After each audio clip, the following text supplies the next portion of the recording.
Nagpalang araw mga kap, muli po yung lingkod General Orayan. Lady Orion. So yan mga kap, bali patapos na tayong pick up tong hito na fingerlings.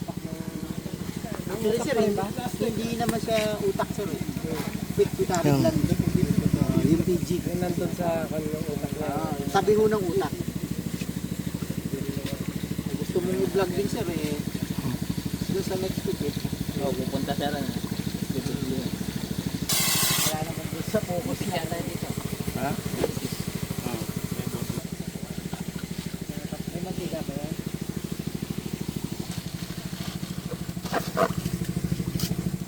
So yun, pinatakan daw ng mantika.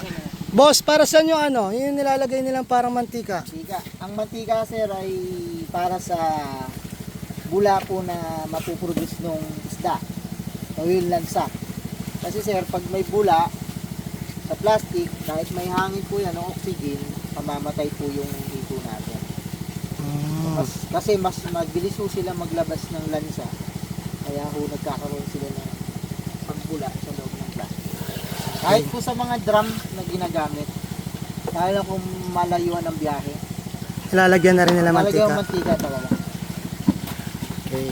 Yung iba po, pag nasa biyahe at nakalimutan lagyan ng mantika, pwede kayong bumili ng biskwit na pita. Pwede rin po yun. Mawawala rin po yung bula. Yung drum. Kapag malayo biyahe, boss, pang malayo yan, ayun na ina-advise nyo, drum. Pupunta kami ng Cagayan, nakadrum yan. Ilocos Norte hanggang Ilocos Sur. Puro nakadrum yan. Tapos may butas lang yung drum para may hangin. Nilalagyan namin siya ng mantika, tapos yelo. Para saan yung yelo? Yung yelo sir, kalmado yung isda. Hindi sila maligot. Okay, so Saka hindi sila madalas makapaglabas ng lansa. okay, kopya. Bali, may mantika na siya, may yelo pa, no? Pero pag malalapit na sir, kahit mantika lang, okay na yan. Okay. So, eto siya. Ilang bags yan, Del? 12. So, 12 bag. Ang gamit namin yung kolong-kolong mga kap. So, from Gabaldon pa yan. Nakasarado na siya kanina. Bali, nakalimutan lang lagyan ng mantika. Kaya, ino-open uli. Ayun o. Tsaka hahanginan. So, dito lang yan mga kap sa Muñoz. Ito lang po ginagamit Baka yung iba po, bumibili ng tilapia, pati Panghito lang yung mantika. Ayan. So ayan mga ka, paalala lang ni Bossing. Tsaka hangin lang. Ayan. Normal na tubig at hangin lang. Tsaka kung malayuan po, yung mainit ang biyahe, pwede kayong maglagay ng kahit malilit na yelo sa loob para maging kalmado yung isda. Kahit malayo biyahe. Yung mga pinadala namin sa Mindanao, gano'n ang ginawa namin. Layo yung boss, ilang araw biyahe nun? Oras lang. Oras lang din. Aeroplano. Tapos papuntang Manila lang. Biyahe po kaming Manila Airport. Doon labanan po sa Cargo eh. Ba't boss walang supplier dun sa... May mga area sir na wala hong hatchery. Gaya sa mga lokasyon po ng Mindoro, yan. Sa Leyte, wala hong halos hatchery dyan. Ngayon mga ka, bali karamihan palang source ng hito is Region 3. Ayan.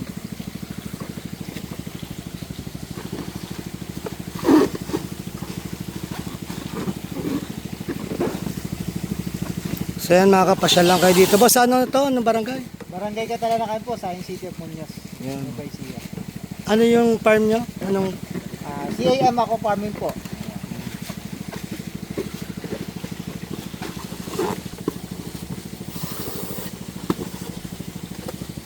So... Para sulit daw yung punta mo rito. Oo nga yan mga kap, bali nakaprita kay bossing ito. Maraming salamat. Matagal kami magkasama nito. Awa, tatay po. So pinapre sa atin yan mga kap, dito ako pumunta may free. Almost 4,000 na ulan. Po, almost 4,000 na daw yun. Kahit sir sa sa liwanag. Kasi nocturnal yan. Oxygen. Sir. Kaya ang active nilang pagkain ng gabi. Doon ko sila binubusog sa gabi. Ah, sa panggabi talaga sila. Doon sila active sir na maghanap ng kinakain. Okay din. Kaya malimit sir ng problema ng mga nag-iisda o nag-grower natin sa mga hito. Yung cannibalism.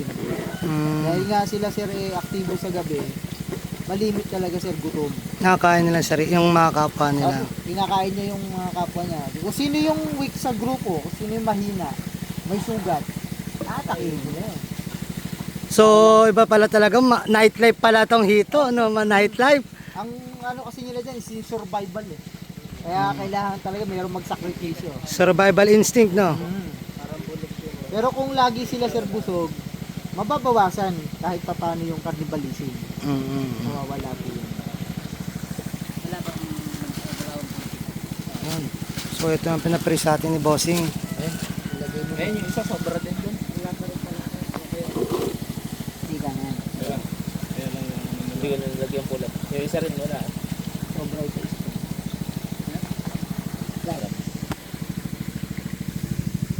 Ay, mapigil. May na-experiment siyang sa drop. Palalakihin. Oh? Oh, may check natin. So, ito sinubukan daw nila mga kap, maglagay ng hito dito sa drum. So, yan. Tingnan natin kung magsusurvive yan. Pagbalik natin. So, kaya balitaan mo kami dyan.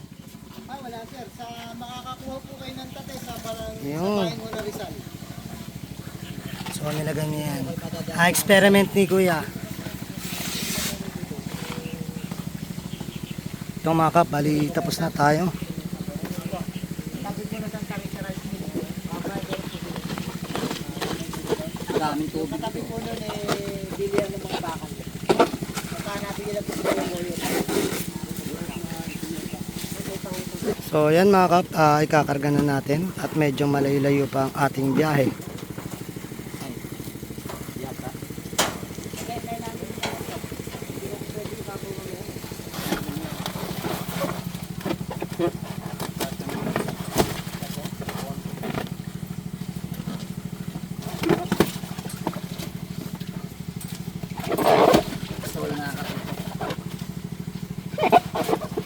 Three, 6, 9, 12.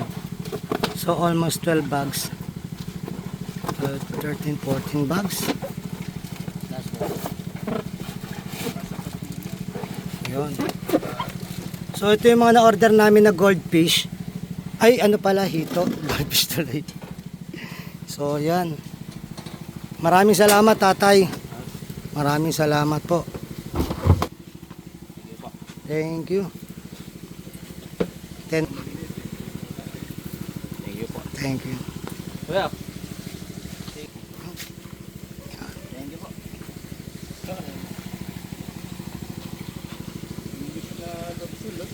So ito mga kabali, ginagawan pala tayo ni Bossing ng sa feeding guide. Feeding guide po. Yung feeding guide po natin, base po ito dun sa number of grams na kinuha ni Sir sa ating na hito fingerlings na may size na 2 inches to 2.5 inch.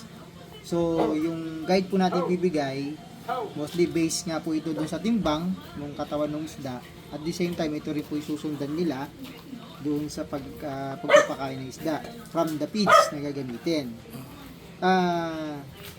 Yung feeds po natin o yung ating gagamiting feeding guide para sa feeds, malimit hindi naman ito nasusunod kasi po magbe-base pa rin tayo sa broadcasting feeds. Kung halimbawa dumakot tayo ng isang dakot, binigay natin sa hito, obserbahan natin kung maubos agad. Pag naubos, pwede tayo magbigay uli ng kasunod. Hagis tayo uli. Pag sa pangalawa at medyo hindi na pinansin yung feeds, ibig sabihin hanggang doon lang yung dami ng ating papakain. Kada pakain natin. Yung hito, wala namang oras na pipiliin yan sa kain.